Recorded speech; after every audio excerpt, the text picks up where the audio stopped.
What is up, YouTube? Welcome back to my channel. Welcome back to another video. And today we're going to be talking about disability and dating. Now, I know in the past I've spoken about it on my channel, my trials and tribulations of dating and dating apps, but recently there have been a lot of questions and I've seen a lot of things on Instagram and disability forums about people being lonely and wanting a relationship and love, basically, right? And today I'm just gonna talk to you straight facts, be real, about my experiences using dating apps and being in relationships and all of that stuff, and hopefully somebody watching will help somebody watching, or more than that. First things first, what you've got to know is that dating is hard for everyone, disability or not. Like, it is a minefield of confusion right now. And yeah, but I'll be real, if you're disabled and dating using an app or however you go about meeting people and talking to them, it's 10 times harder, if not more.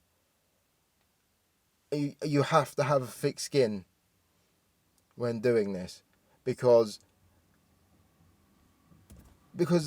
we're not everyone's cup of tea, let's be honest. And when they envisage the relationship and what their life's going to be like with their partner, they don't, let's be real, they don't think about a person with a disability or in a wheelchair or any, they just don't think about it.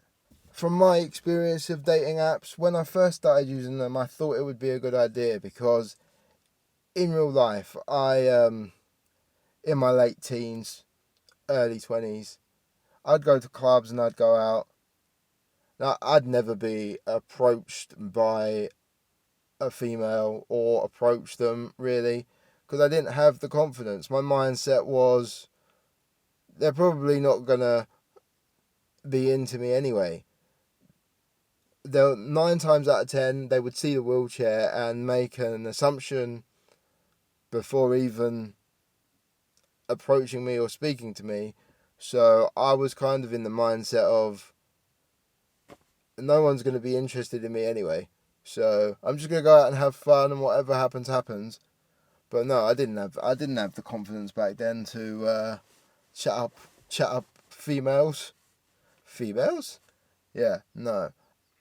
And then dating apps happened, and I thought, hold on, there might be an opportunity here for me to actually talk to some people and for them to get to know me in a better way through text, and I can show that, I'm normal, can hold a conversation and have a bit of a laugh, and they might then see that the wheelchair and the disability isn't that big of a deal, and something might happen. And it did and does work. But back in the day, so it would get to a point where I'd be talking to a girl and it became apparent that we liked each other, and then you need to progress it, so you need to plan a date and go out. My confidence wasn't that great, so it'd get around to that point and I'd even plan the date, have a day and a time. Something in the back of my head would, I'd find a way to back out, or I'd just ignore it, which is not the way to do it. It's not, and I'm sorry for that, because should never do that. But it was just a anxiety, like an uncomfortableness, and I didn't know how to deal with it. I just felt uncomfortable with like being in a situation where I'd be out and I'd have to ask them for help, either to get my chair out of the car or I don't know, anything like that, and I would just feel awkward. And if you've got to that point with someone where you've been talking to them and you want to go on a date, You shouldn't feel awkward about having to ask them for help in a different way to somebody else, because they've been getting to know you, right? So they've asked all the questions. That's the thing as well. Like, if you're dating online, you are going to get asked the same questions all the time.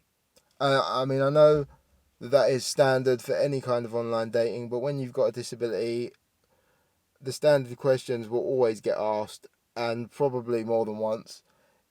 Does it work? Can you feel it? How can you get around?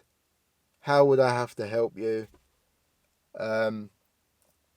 Is the wheelchair heavy? Because obviously, as I got more confident and actually wanted to go on dates with people, I would say, look, I'm going to come and I'll meet you, but I may need you to help me get my chair out of the back of the car, or, you know, uh, and I'd make a joke. I'd say, look, if you look at me and you don't like what you see, just leave me in the car and wave, and then I can go home. Don't get the chair out and then leave me stuck, because I find it awkward getting it in. That was a joke, by the way. Another thing that you think about when doing it, however you're doing it, finding people through social media and then have a connection, because like that does happen, or using dating apps. Don't come on too keen. You want that relationship and that feeling so much that you over egg it and you come on too strong. We're all guilty of it, disability or not, but it seems to be more because there's such a want to be normal and to have what other people have that you perceive comes so easily. It doesn't. That you come on too strong and you put these people off. There's a lot of times you've got to have a thick skin, because they won't be responsive to dating someone with a disability, and they can be quite blunt, and it can be quite hurtful. You can just be unmatched, or mid conversation when you think everything's going all right, and you're having a laugh, they'll clock a picture that they hadn't seen before, even though it's been on your profile the whole time, of you in a wheelchair, and panic and think this isn't for me, and then just unmatch you. That's happened. That's happened to me. So I've been told that I've been lying about my disability because I don't look disabled. Surely if I was going to lie, I would pretend that I didn't have a disability at all. Don't do that. Never have I ever lied about my disability on dating sites, and no one ever should. But you should also you should not feel like you're less of a person because you're there. Your mind can spiral of, they're not dating me because of my disability. It might not even be that. Some are blunt enough to actually say it, but you just have to move on and realise that that person wasn't your person. It wasn't meant to be. You only need one person to actually click with and get you, but you don't need to rush it. You don't need to be like, oh, this person, male, female, whatever, is showing me attention. I've got to, pull out all the stops and bombard them with all of this stuff, and I can just make it happen. A relationship and a feeling of that happens over time. If you rush it, you fuck it, and not in the way you want. I've had relationships. Some have been long, some have been short. I've dated a bunch of people. I moved out and lived with somebody. I've dated other people for varying lengths of time. But something that you have to be aware of when dating somebody, and it's like an interabled relationship. So you're the disabled one, and then you're dating someone who is able-bodied. As soon as you go public and people start to know, it's not just you two anymore. In most relationships, probably people are happy for that person. Oh, you found somebody.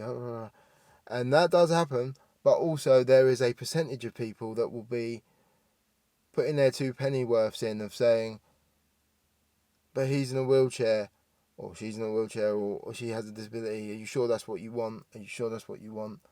I've had experiences where friends and family members of people that I've been dating have said, you can't, or you shouldn't date him because people will think that you're his carer, which I think is a standard kind of